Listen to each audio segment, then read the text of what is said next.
Strap in and get ready. This is the Wild Will Throwdown. We're your all-access pass to the world of short track racing, covering everything from regional results to national highlights. Each episode, we dive into upcoming schedules and bring you exclusive interviews with special guests from the heart of the motorsports industry. Now, here is your host, Wild Will Greenwell. Welcome, everyone, once again to another great episode here on the Wild Will Throwdown, season number 5 here for the Indy Warrior Partnership in 2026. My name is Will Greenwell, of course, and man, what a great weekend it was. We'll recap that here in a moment. Great show today, but first, I want to talk about a little thing coming up at the end of the month of May, and that is either that Monday, Memorial Day, or the Tuesday after. I was asked last night to be a part and be the special guest on Top Row Media's pre-show. I think they have a big show, Monday Rewind, to talk about how I started and whatnot in this great motorsport business and the merchandise and all of that fun stuff. So check out Top Row Media. Going to be fun to be a special guest on their live web show on that Monday or Tuesday of Memorial Day week.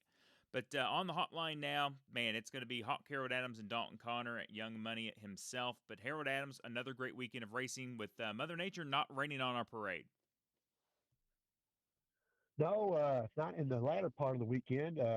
Early on there, Friday, we had a little bit of rain where KKR got rained out, but the rest of the weekend was fabulous. We've seen some great racing. Yeah, no doubt. And Dalton Conner, Young Money, got back in victory lane. How about that, Dalton? We don't have to fire you this week. Yeah, I know. Don't have to fire me or lay me off. So about time. I thought I was starting to get washed up over here in my old age.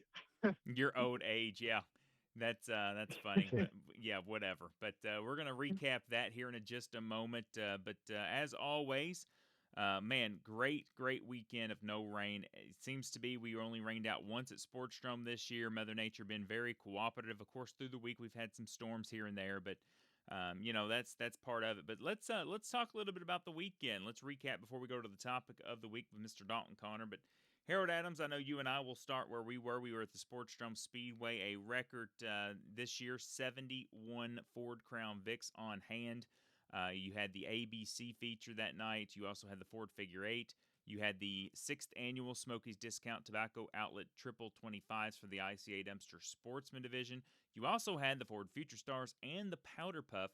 Heat races galore, feature racing galore, and I tell you what, the program moved along. Yeah, it did. Things went really well, smoothly, especially for that many races and stuff. But it was not too many cautions, not too many big delays, and really there wasn't. I couldn't believe it. There really wasn't any disagreements too much along the way. How about that? It's great. And, Marcus Elliott picked up the overall in the ICA Dempster Sportsman. Congratulations to him. Picked up race 1 and 3. The second leg went to David Ross. Great weekend. And I want to talk a little bit about something real quick before we go to Dalton Conner. And, this could be a whole nother topic of the week, but heat race action. Heat races give so many people that a chance to win that's never won before. They get a little bit of piece of a hardware, possibly, maybe a picture taken with that. Of course, you Hawk Harold Adams, you take their picture. But, Harold Adams, we've seen so many different winners this past week at Sportsdrome during that heat race action. And you could tell each of those drivers that came down to you post-heat race was excited. Yeah, I know. I said something to you about it, I think afterwards or whatever, and we both were like, man, that was great to see, this guy win or this lady win. And we had a lot of, people that either hadn't won in a long time or it was their first race. And, man, I mean, that was, that's kind of what it's all about right there. Yeah, and that's what it's about. And we were surprised at some of the cars who were outrunning some good cars, right? So every racetrack has those cars that is just out there having fun. They know they don't really stand a chance against some of the drivers, but this is kind of what opens up the doors for them, and I love seeing it. But actually, they were outrunning some of the good talent through those races. We had 7 heat races for the Ford Ovals. It was very fun to call, that's for sure. Want to give a big special shout out to Brad Hibbert on his first ever Ford Figure 8 win. He sent me a video yesterday of me calling that race and how exciting I was, losing my voice at the end of the night. Thank God that race was at the end of the night because I would not have made it if it was the first feature of the night. But Harold Adams, how about Brad Hibbert and Jeff Blackwell? Yeah, they put on a heck of a show. And the thing that makes it really cool with Brad Hibbert is the last time out, which was 2 weeks ago because we were off the week before. Good point. If you remember, he was in that horrific intersection crash, which seemed to destroy the whole front of the car. They had to reclip it, redo everything. He even told me he took off work a couple days to finish that car up, and man, did it ever pay off for him. Oh, 100%. Congratulations to him. And I mean, we had a whole slew of other drivers who won that night. Jamie Harbin picking up the A. The B went to Zachary Nolan, I believe. The C went to Peyton Whitsitt. Then you had the Ford Future Stars. You might have to fill me in on that. Jake Vickers, I think, won that. And Vickers? the Powder Puff went to Marissa Stevenson, I believe. So, Yep, you're right. Yep. I'll say that again. Yeah, Marissa Stevenson did take the powder puff. No, you mean you're right. That's what I meant for you to say, but you didn't. That's exactly right. Anyways, moving on. Dalton Conner, the actual guy who's won for the first time in 2 years. How you doing, buddy? Oh, ecstatic over here. No, it was a really good showing for me, Anderson. Got a first in the mod and second in my street stock, and there was a hell of a car count in all classes. I think we had 16 modifieds and 19 street stock. Wow. So really good racing, really good. I think they're Crown Vics. Hell, they had 27 Crown Vics. That's a great I'm just car looking count. at the race monitor here. Yeah, just great car count. The stands were really, really fucking packed. Really, I mean, they were bleacher to bleacher all the way around. So good crowd. So good night of racing. And then I would like to talk about this for a second. Go ahead. Jared Anderson, he's kind of the promoter and all that. He Jared does Owen. a really phenomenal job. So I really like Jared, great guy. So after the races, he had all the winners from each class take their cars out front, right by the grandstands, right behind the front stretch grandstands, and all like the kids and all the fans and stuff could come interact with us and sit in the cars, look around at the cars. So I think that was really cool. I put a Facebook post out there on my racing page about all the kids that were coming up, wanting autographs, shirts, all that stuff. So I think that was really cool. And he said he was going to do that every week from now on with all the different winners for the division. So I just wanted to point that out. I thought that was a really cool idea for Anderson Speedway to do. And I had to look for a second because I thought you were one of the kids wanting an autograph at first, but I didn't get to catch that. So I once was a kid that wanted an autograph. Now I feel like I just give them out more than I accept them. never a bad thing. I'm telling you that now. But this week's topic of the week, I'll let you go ahead. What do you got for us this week? Yeah, so it's kind of from what I just said with all the kids and stuff getting involved. So what are some good ways to get more kids involved in the sport? First example for me, Jared Anderson doing that, setting the feature winner cars out there for people to come up, sit in them, talk to the drivers about it. Hell, I had a lot of adults come up and talk to me about wanting to get into racing and what it takes and everything about it. So there was not even just kids and stuff, but adults coming up to me and talking. But I think that was a really good way for fans to interact. So it's kind of short for me right here, but I feel like that was just a perfect intro into it. So Will, I'll pass it off to you. What's a good way to get more kids involved into motorsports? Well, I mean, I've preached it, and I'll be talking about this on my live interview on Top Row Media of how I have always preached, fan and driver interaction. The thing is, let's be honest, you didn't have access to the drivers like you do now years ago. Basically, there was no on-track autograph sessions. There was no meet and greets. There was no, hey, up until a certain point, you couldn't get your kids in the pit area. So there's a different time now that you can access the drivers. And, I always say don't be shy, just like you said. If you are wanting to get into the sport of racing, you're a parent and your kid's not old enough, well, maybe it's go-karts or maybe it's bandoleros. Or I love what Indianapolis Speedrum has done with the kids club and the fast kart club of actually making that a curriculum. I know that sounds crazy. Who would have thought we would have talked about curriculum on this show today? But curriculum, how it's almost like a school, like a different lessons or kind of a different critique of what you're doing, like how is the fundamentals go?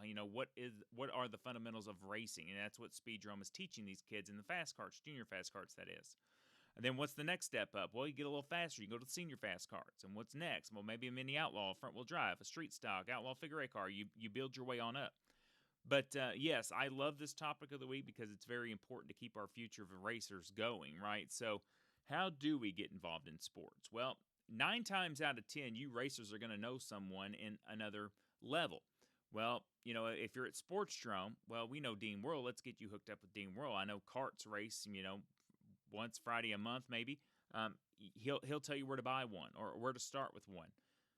Kevin Garrigus, he's another good one. Well, I'll get you hooked up with someone who can get you a junior fast cart.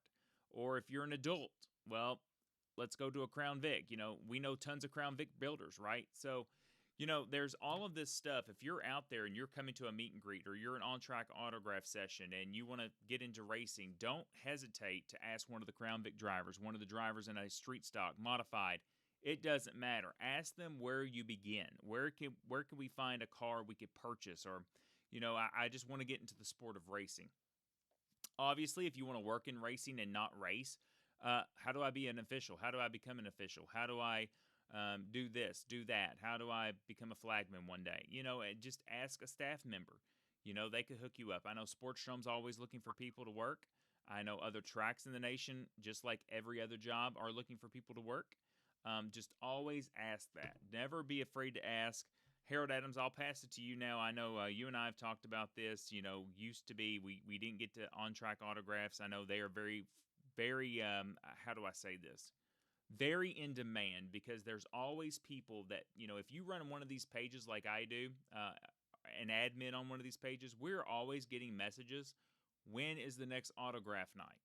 When is the next meet and greet? So, Harold, I'll pass it to you. I know in photography, you're out there on the track a lot during these autograph sessions. I know you've been involved in Mount Lawn's autograph sessions. I know you've been involved in Sportsdrome's autograph sessions. It really is a big deal.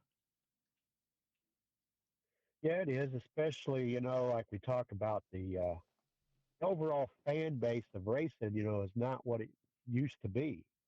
And years ago, it was almost like, there was plenty of race fans, it seemed like, and the stands would fill up. So it was almost like the tracks didn't feel like they needed to do a little extra to get fans in or get the kids involved because people showed up. But as the years went by, and social media and everything, there's so many things that people can do for their entertainment dollars, as we've talked about. The tracks, the fan base isn't like it used to be. So, and we see it all the time. Tracks always trying to do something. They've got to be innovative. They've got to, they got to push forward. They've got to come up with ideas. And a lot of it, as you see more and more, involving around the kids, trying to get the kids involved for the future of our sport. As you see, like we talked about, the KKR really big down here for the carts, every other Friday or so. And then up there, the junior fast carts, running like 3 features a night. It's incredible. And then you've got all this stuff, interaction, with the the kids clubs and like you say, the meet and greet. I don't know how many times, I've gone around those meet and greets or even through the stands taking pictures. Man, the kids like that, interaction because it's all about entertainment. You know, it's not just the product on the track. It's, having fun the whole night at the track to where the kids are saying the next week, hey, I want to go back to the races again because I had fun. So there's just so many different things you see tracks trying to do now. I think it's really cool, and it seems to be working. You see more and more of the kids out there now. Could you imagine back in the day if you did not have kids that had video games or 1,000 high school sports going on, and you see those pictures of back in the day that was a full freaking house of fans at the racetrack? Could you imagine if they had those on track autographs back in the day? Oh, I know. I mean, it would be. I mean, the whole stands would be empty. Everybody'd be down on the track. It'd be crazy. Well, they looked at those drivers like heroes back in the day, right? I mean, it was post World War I, World War II. I mean, excuse me there. 1947, you had Salem and Sportsdrome open. Before that, you had Indianapolis Motor Speedway that was open. So you take all of that, and they really looked at these guys like heroes, and they were warriors. I mean, hell, they had an open face helmet and a lat belt. So I don't even think some of them had lat belts. Yeah, and the thing is too, like you say, you didn't have the meet and greets and stuff, so it's almost like you never got in touch with those people. You know what I mean? They were out there. They were like, celebrity figures that you couldn't touch. That's it. You could not have access to them. It's like if you go to a Yum Center and see Right. celebrities now, you cannot have access unless you have a super meet and greet pass, or you pay like thousands of dollars. But these are the racers now that allow fans to come out and see them up close and personal. They'll put kids in their cars and all of that stuff, like Dalton was alluding to, and they give you candy. They have little autograph cards. I know you as a photographer, you make those for the drivers, and people love those too. So Dalton, I mean, I know you've seen a lot of happy kids when they came up to that car. Yeah, I mean, there was hell. I couldn't even count how many kids came and went. I think I do know. I think there's 8 or 9 kids that sat in my modified, and they all loved it. They all looked at their parents like, "I want one." I'm like, "Yeah, you guys are screwed." That's what I'd say to the parents, because I mean, it's an expensive hobby, but I mean, it keeps kids out of trouble and it gives them something to do for a lifelong hobby. Really, that's really what it is. Well, you want to create the ongoing of future racers in America, whether it's a go-kart, whether it's a Legend Series car, whether it's a Bandolero, whether it's front-wheel drive, keep on going, yada, yada, yada. So, yeah, just looking at it, keeping the world of racing going. And this is why we also do the pre-shows. Why we also do what I'm doing, posting the interviews online of people who don't really get exposed much, because you want to see the driver underneath the helmet. You want to create another fan for that driver. Maybe someone that I interview said something that a kid at home loves, maybe his favorite blah, blah, blah, and they're now your fan, So it's creating those memories and getting these people at home behind the camera to see who these drivers are, not just putting on a helmet, getting in their car, and going out there. So that's what we try to preach. Harold Adams, you have anything on this? No, I mean it's a great deal there. Like I say, it's really cool to see all these kids getting involved. So it's almost there was kind of a time not too long ago. It's almost like there was kind of a lull right there. Like you kind of figured out things were really dying down. After COVID and all that kind of thing. But I kind of see a little light right now. A lot of these kids being involved. So I think the future's looking pretty good. Yeah, no doubt. And great topic of the week, Dalton. I know that's pretty big. I saw those pictures and everything at the Anderson Speedway. So pretty incredible. It's always great to see. And, talking about fan appreciation nights, there's many all over the racetracks here in 2026. I know Mount Lawn's got one scheduled. I'm sure Anderson, what they're doing, and Jared Owen up there is doing. Continuing. I know Speedrome has autograph nights, which is incredible. I love that. Multiple ones a year. I know KLO at Sportsdrome, once we get to the latter part of summer, I know they have one there. It's a huge ordeal. So great topic of the week. Right now, we're going to take a commercial break. Thank our marketing partners for that they do here in 2026. When we come back, we'll have the driver of the number 49 Mini Outlaw Midwest Touring Series driver, Mr. Steve Vickers. Race fans, in 2026, we celebrate 5 years of the podcast, The Wild Will Throwdown. And in 2026, we cannot thank our great marketing partners for what they do for us, including the Salem Speedway, the Sportsdrome Speedway, KKR, Indianapolis Speedrome, Elite Outdoor Services, Shears Drain Cleaning, Kentucky Clutch and Performance, Forklift Rescue, Diesel Boys, Park fans, Hoosier Auto Racing fans, Flag to Flag Media, Roosters, Marshall Jaggers Racing, Derby City Recycling, Polk Brothers Racing, John McLaren Motorsports, Shane Wilson Lawn Care, Sean Smith Race Cars, Circle City Raceway, Victory Lane Frenchies, Oink Incorporated, Hadley Towing and Recovery, Code 3 Roofing, KJ Enterprises, The Smile Center, Clatt Mowing and Landscaping, Lefebvre's Curbing, El Tarasco Mexican Restaurant, and S&R Towing. We cannot thank our beautiful marketing partners enough for their success and their support in 2026.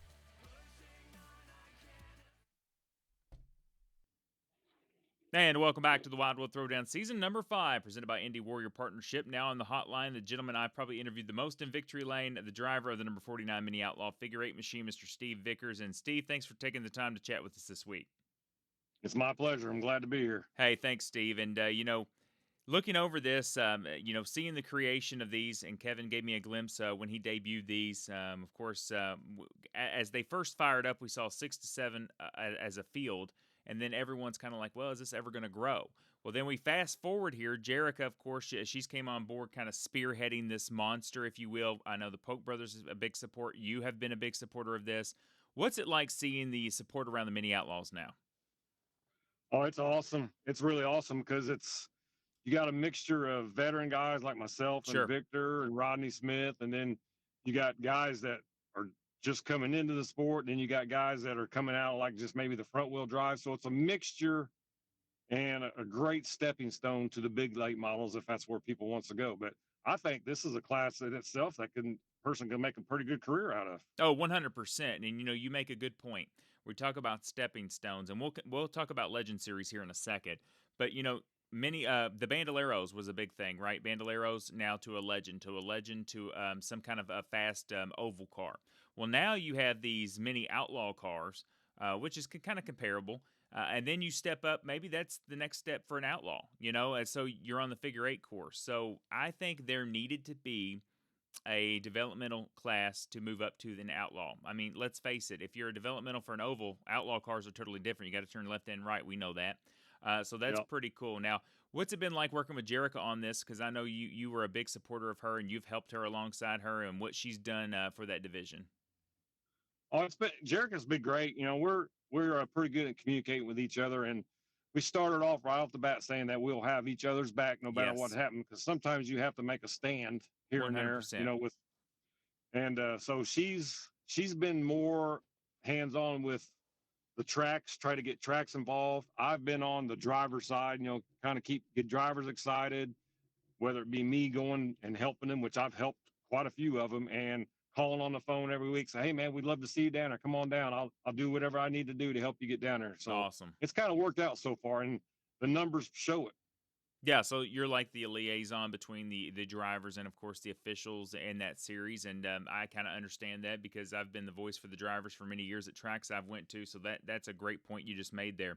So now let's compare these cars. Some Legend parts on those cars, some not, but how would you compare these cars to a Legend Series car?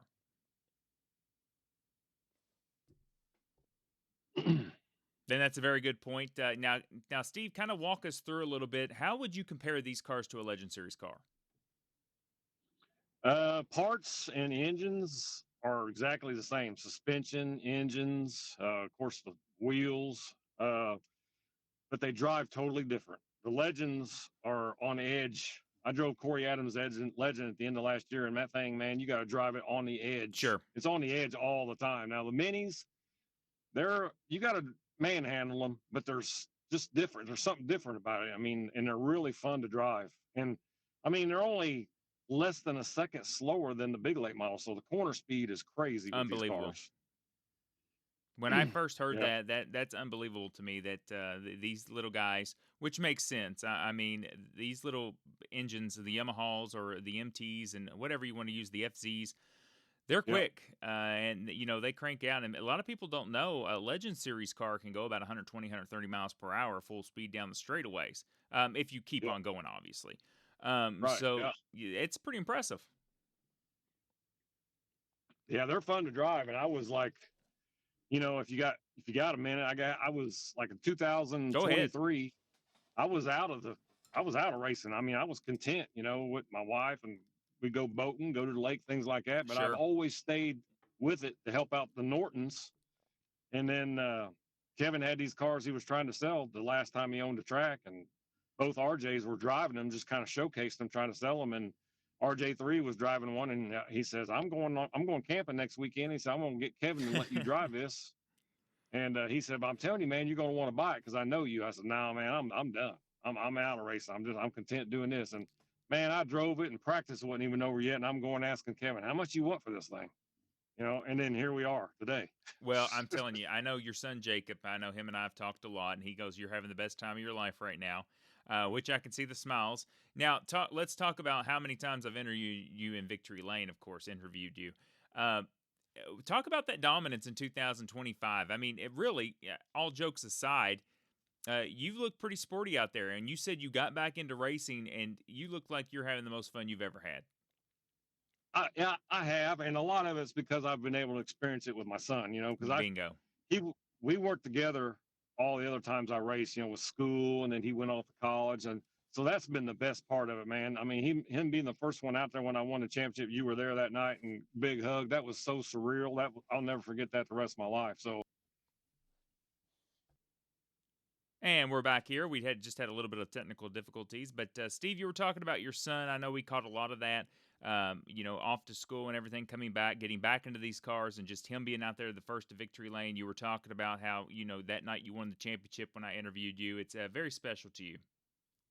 It is. It's he's grown, more mature now, and he understands racing more, and he kind of keeps the stats on everything, stuff I don't have to even worry about, and he understands at the fence what the car's doing now, which is really cool, because so he's understanding it more. And then like last season, I don't see us ever repeating that season. So I was content with being done. And then over the winter, we come up with the touring series, and Jericho, these other couple tracks I've never been able to race at. So I'm like, I got to come back and try it again. Even if we don't win as many races, that's fine. Just being able to experience it with my son in those different tracks, that's fulfilling enough for me. Well, that was my next lead in. So that's a great lead in. We're going to talk about that Mini Outlaw Midwest Touring Series. Thinking about 2025, you guys have went to different tracks and whatnot. Sportsdrome, Paynesville, Indianapolis Speedrome, of course. Talk about this year going into the new tour. I know you got to be excited about that. Yeah, I am. I thought about over the winter. I thought, man, I wonder, we get these other tracks.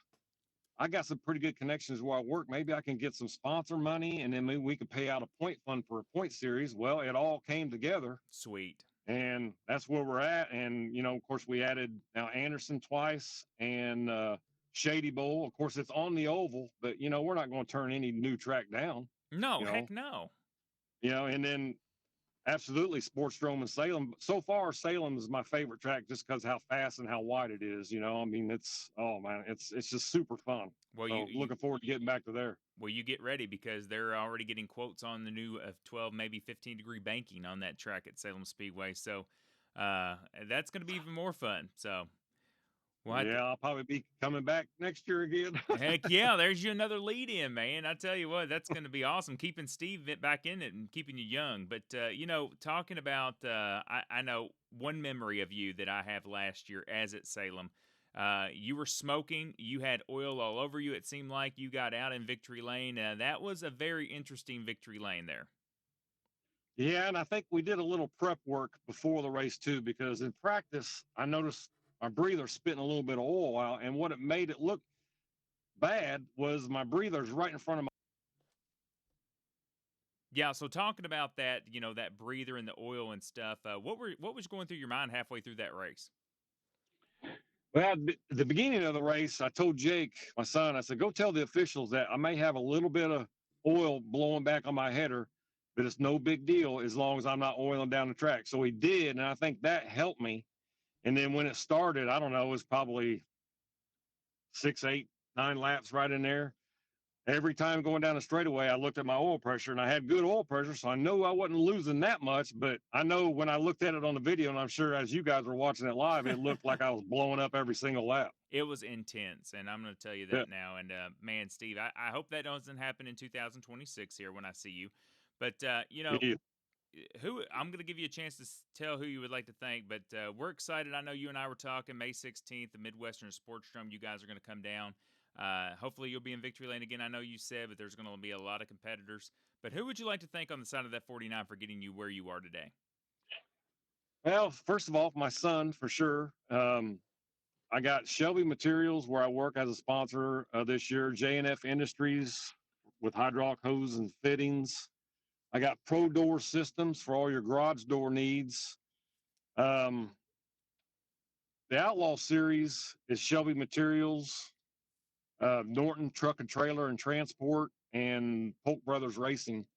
really glad that they pitched in for some point fun for everybody and tried to, hopefully that'll be more of an incentive for more guys to come and run, and make a little bit of money at the end of the year and have some fun at these different tracks also.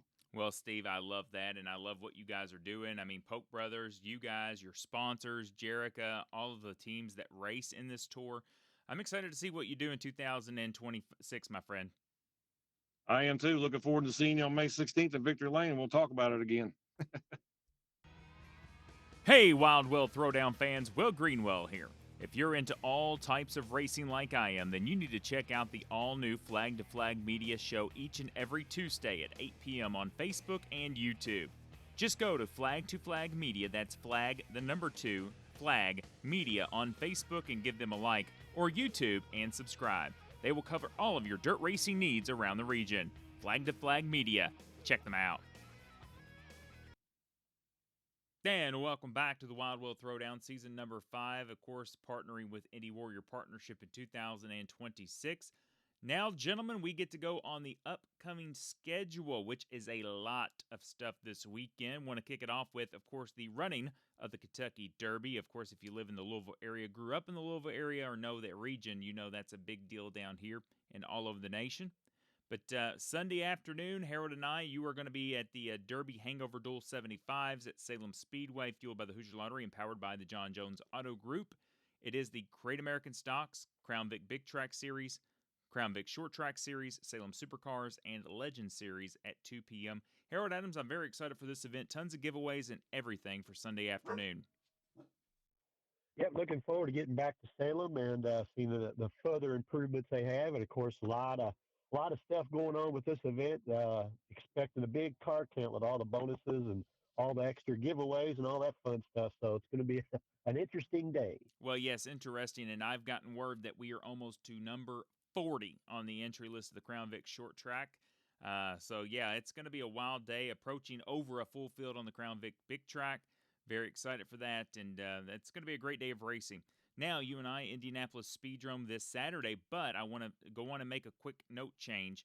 Friday night's program, factory front-wheel drives, junior fast karts, senior fast karts, Ford Young Guns, will not be Friday. It will be Sunday afternoon now.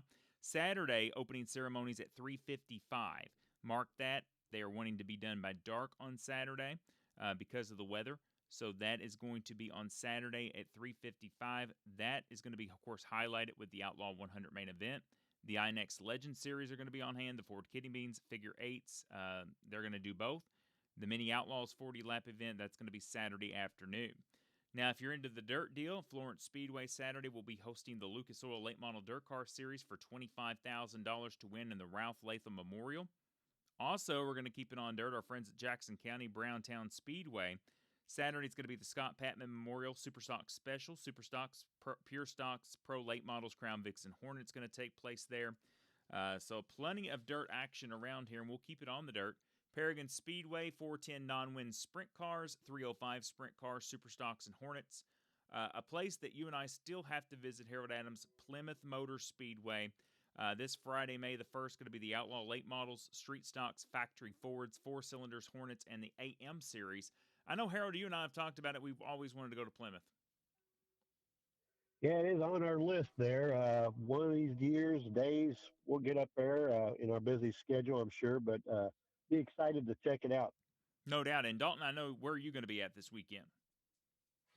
As of right now, the plan is for me to run Troy Cox's Sportsman, his late model at Anderson Speedway. So I think they got their Crown Vic division, their Sportsman division, Thunder Roadsters, and they have the Great Lake Truck Tour.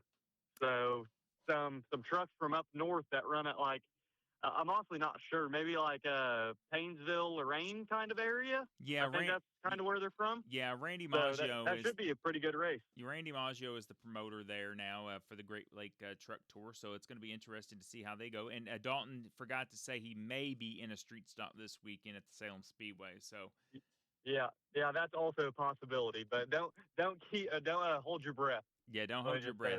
But his dad's going to allow him to do that, so that's good. So then looking at this weekend, another big weekend, it is the Mount Lawn Speedway season opener. That's going to take place this Saturday. Modified stock compacts, pro compacts, Crown Vics, and the Midwest Champ carts. Now, the Midwest Champ carts, actually, they used to come to Sportstrom Speedway years ago, and I forgot they were even around, Harold Adams. Yeah, I kind of forgot about them too. I wasn't really realizing they were still running. I'm not sure exactly where they're basing their races at now. Do you? I do not. So it's good to see them going. It's not that we're knocking on them, but we just haven't heard much news on where they were. So there you go. If you're into the straight line stuff, Ohio Valley Raceway has the Derby motorcycle event, of course, down there at West Point, Kentucky. So make sure you support them if you're into drag racing. All forms of motorsports, of course. Now, here's another thing. Bloomington Speedway. This is pretty huge. We talk about, 80 years. Are you kidding me? This track has been open for 80 years. How about this, guys? Bloomington Speedway, which I love that dirt track, Harold, and you do too, is celebrating 103 years this year. Can you believe that? That's hard to believe. I mean, it's it's it's like one of the first racetracks probably in the whole area. I would say then. Oh, I would say, of course, you look at Bloomington. That's hard to believe. 103 years. We're celebrating. You look at it, I'm not going to do the math. 1947 to now is 80 years. So you go 23 more years, you're in the 20s. So, that's pretty impressive. But also, basically what it is Friday night Bloomington, Amsoil USAC Sprint Cars, and the Larry Rice Classic. It's a doubleheader, so they will head to Tri-State Speedway in Hobstadt on Saturday. It will be the spring showdown for the USAC Amsoil Sprint Car, so that's pretty cool.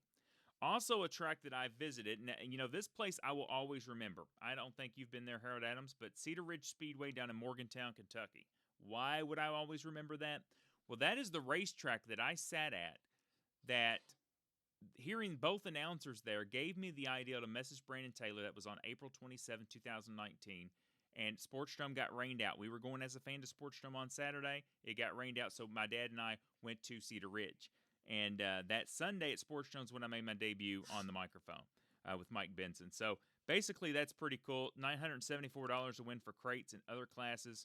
And a big one at the Nashville Fairgrounds Speedway. A big doubleheader Friday night, the limited late models, pure stocks, front runners, and legends and bandoleros. Saturday, the Cookout Music City 150 for the ARCA Menard Series East, pro late models, and street stocks as well. So that's a huge, huge, huge weekend at Nashville Fairgrounds.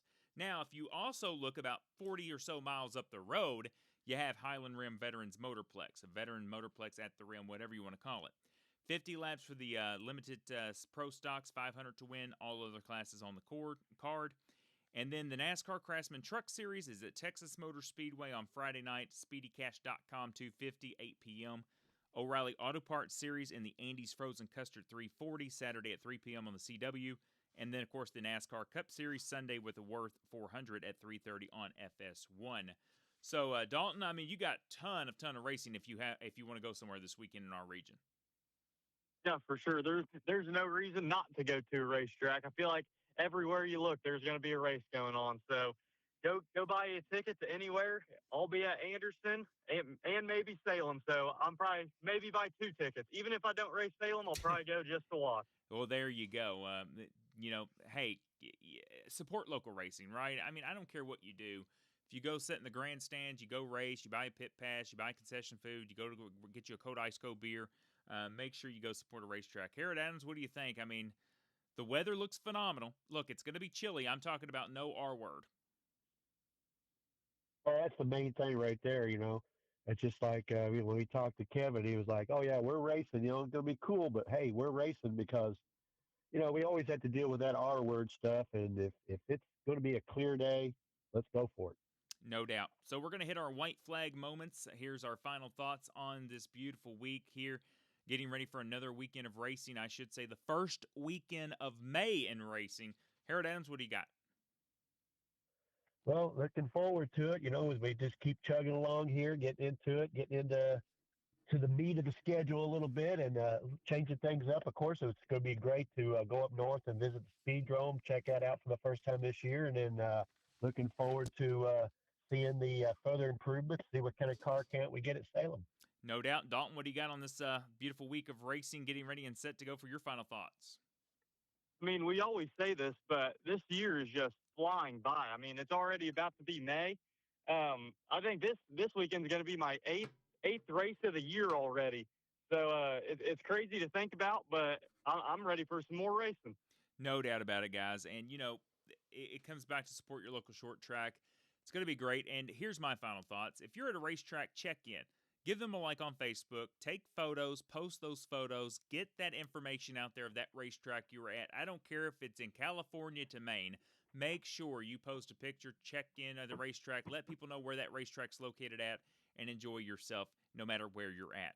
Wow, what a great show it was today. Of course, I want to thank Dalton Conner and Harold Adams for their time each week coming on the podcast. I would like to thank Mr. Steve Vickers in the number 49 Mini Outlaw car for coming on today. Also want to thank our great marketing partners. Without them, we could not be here on the show. And of course, the fans. Without the fans, there would be no Wild Will Throwdown at all. As for me, my name is Will Greenwell, and we will see you around the turn.